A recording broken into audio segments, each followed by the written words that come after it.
Hi guys, welcome back to this week's video. In this video, I'll be talking about an animal that y'all have not seen on my channel yet. So right here is the first video I have ever done on this animal. And I had it for about 2 months. So, yeah. So the animal that I'll be showing y'all today looks like a fat-tailed gecko. But if you are like familiar with these lizards, it is not. I don't know if y'all can actually tell.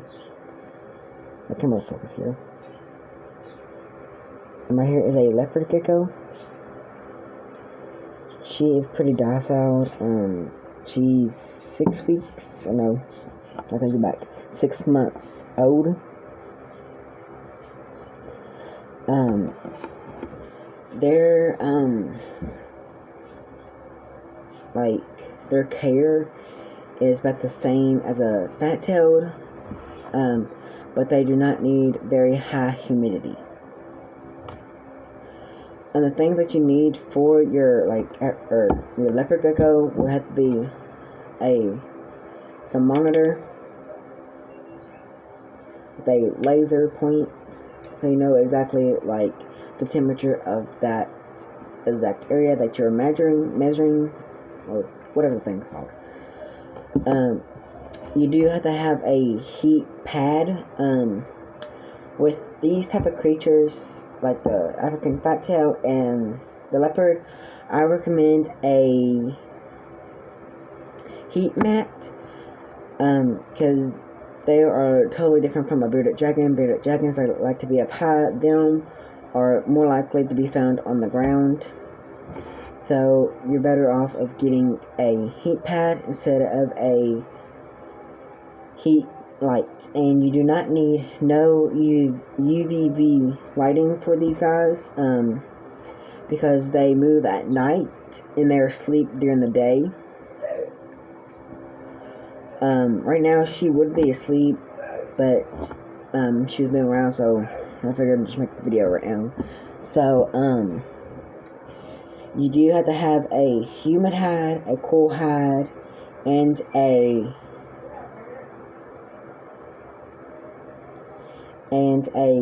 heat hide. Your cool hide will be on the side that is cool. Your humidity will be also on the side that's cool, and your heat hide will be right above the heat mat. You do want to have some like 2 rags or like 3 stacks of paper towels to keep your lizard and the heat mat separate, so your lizard does not get burnt. My heat mat, if it don't have nothing on it, it gets up to 110 or more degrees. And the temperature for these guys around 95 to 85, somewhere in there.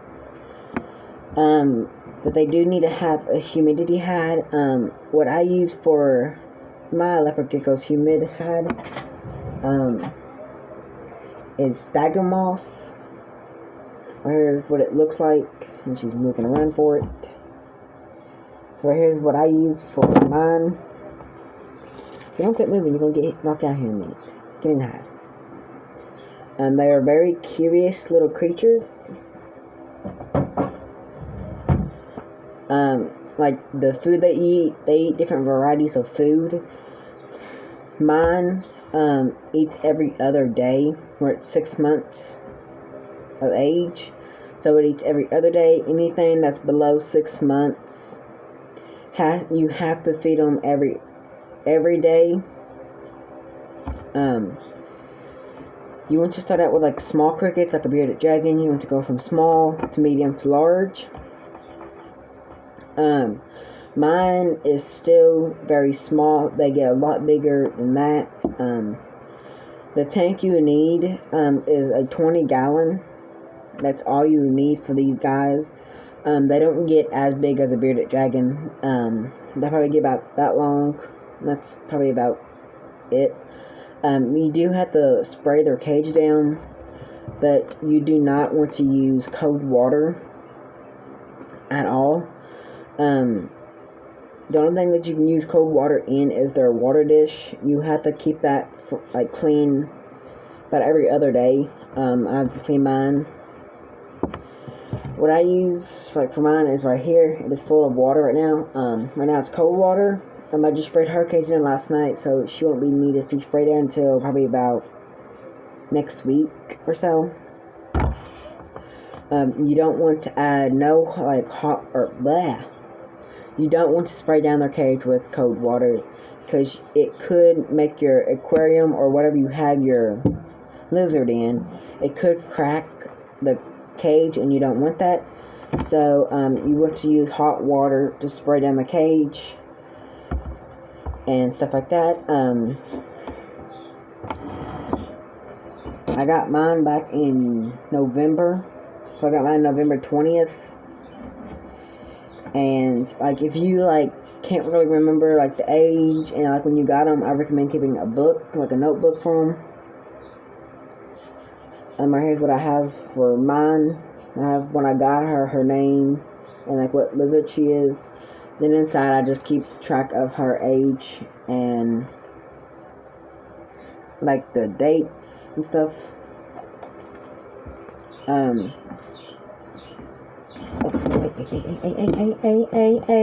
Hey, no. You gonna get burnt. She just tried to go underneath her cage where the heat pad's at. So I'm gonna put her back in her cage. Get in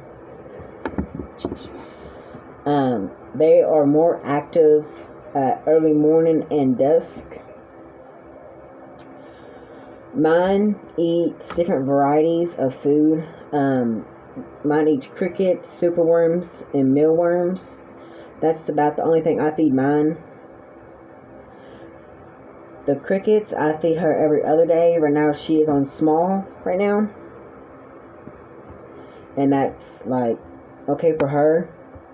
I feed her superworms about twice a week. The mealworms, I only feed about once a week. So she's getting a different variety of food, and they don't need no like salads like a bearded dragon does. Mainly what they need is like hides and some like decoration in them in their cage. You can use substrates, but if you want something that's easy to clean, I recommend paper towels or newspaper. That's what paper towels for me works the best because it's a lot easier to clean and stuff like that. But when you do spray your stuff down inside your cage, your hides might stick to the substrate. Right now what I have in her cage is like a mixture. I got paper towels and newspapers right now in her cage. You do want to keep their cage clean. And then I feel like if you clean their water thing out, you do want to add some of this in it. So get rid of any chemicals that might be in the water. Or you can just use bottled water and you don't have to have this, but if you use sink water, you do need this. And right here does come in handy too. When they shed, they will eat their shed, but as soon as they are done molting or shedding, you do need to give them a bath immediately. If you do not give them a bath, you could, like your leopard gecko, could lose some toes. Reason why is because when they shed, they don't shed completely. They shed completely, but the only part that does not shed is their toes. So you want to get them in a bath. So in about 10 or 15 minutes. That's how as long as they should be in there. Then as soon as your 10 and 15 minutes is up, you put them back in their cage and they go right to their hide and put her human hide back in here.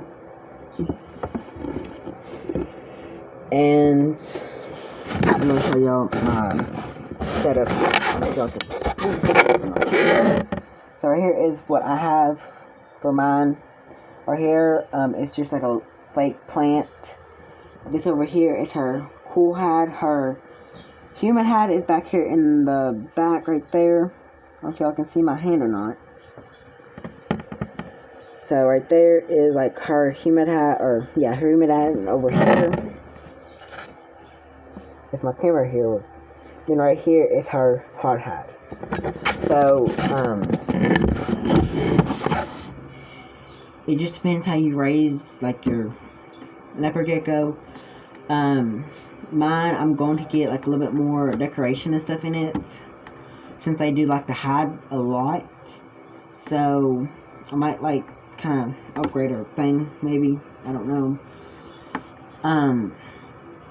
The aquarium, like I kind of like, what I want is a front opening thing, because when I first got my leopard gecko, when I reached in from the top, and she thought I was a predator, and she always ran.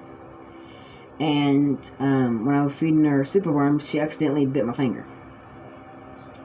So yeah, so they don't really have a good aim when you're feeding them by hand.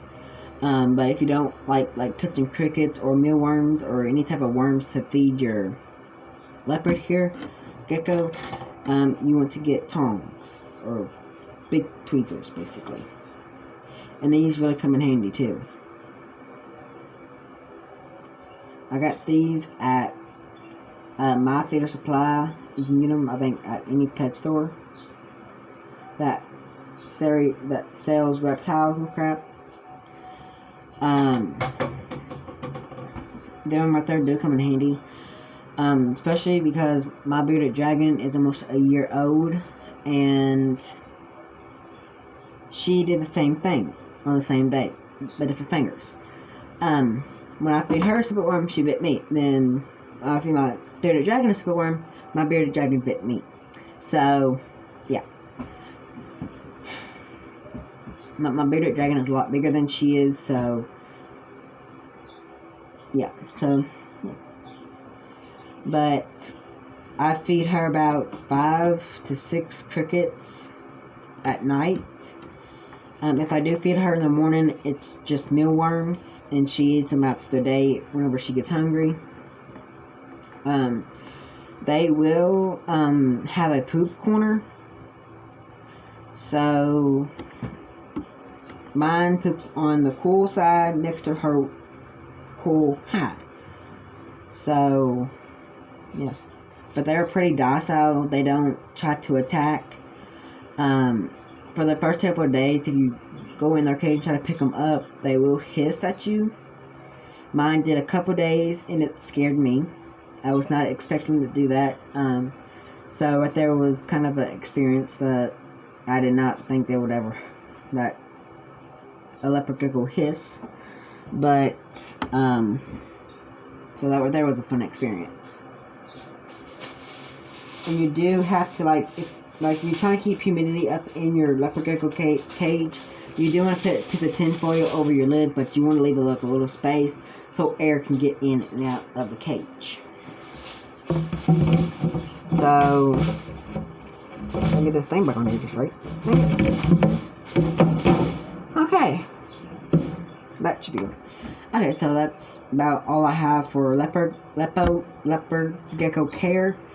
If you have any questions about the bearded dragon or my leopard gecko, feel free to leave them in the comment section below.